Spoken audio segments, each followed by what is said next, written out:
Hello friends, তোমরা সবাই কেমন আছো? আশা করি সবাই ভালো আছো। দেখো, আজ তোমাদের সাথে শেয়ার করতে চলেছি যে 10 মিনিটের মধ্যে তোমরা কিভাবে মাটন রান্না করতে পারবে।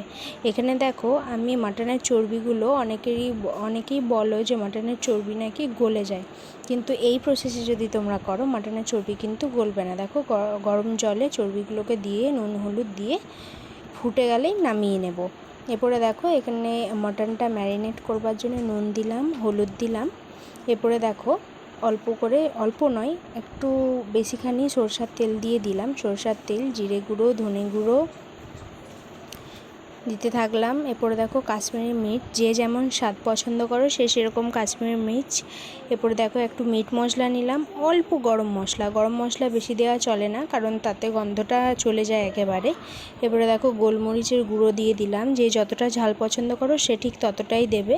এরপরে দেখো, পেঁয়াজ কুচিগুলো দিয়ে দিলাম। এরপরে আদা বাটা, রসুন বাটা সব একে একে মিশিয়ে নিলাম। আর এরপরে দেখো, টমেটো পেস্টটাও এটার মধ্যে আমি দিয়ে দিলাম। দিয়ে পর ভালো করে মাখাঝাঁকা করে নিলাম।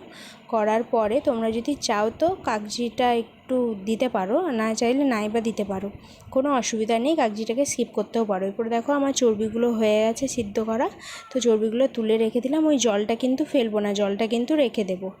জলটা দেখতেই পাচ্ছ আমি সাইডে রেখে দিয়েছি। এরপর দেখো, কড়াইয়ে গরম তেল করে তার মধ্যে আমি আলু কয়েকটা ভেজে নিচ্ছি মাটনে দেবো বলে। এরপরে দেখো, আলুটা ভেজে তুলে নিলাম। এরপরে প্রেশার কুকারটা আমি গ্যাসে চাপিয়ে নিয়েছি। এরপরে দেখো, তার মধ্যে আমি ম্যারিনেট করা মটনটা দিয়ে দিলাম। ম্যারিনেট করা মটনটা আমি প্রায় আধ ঘন্টা 40 মিনিট ম্যারিনেট হতে দিয়ে দিয়েছিলাম। এরপরে দেখো, চর্বির যে জলটা, যেটা সেদ্ধ হতে লেগেছে সেই জলটা কিন্তু দিয়ে দিলাম। এরপরে দেখো, আলু ভাজা যেগুলো আছে, যে ভাজা আলুগুলো, সেগুলো কিন্তু ওটার মধ্যে দিয়ে দিলাম। আর আমাকে যেহেতু তেল দিতেই হতো, তাই এই ভাজা তেলটাই আমি এটার মধ্যে দিয়ে দিলাম। এরপরে দেখো, তেজপাতা, গোটা জিরে, এলাচ, দারচিনি, লং সমস্ত কিছুটা মিশিয়ে নিলাম।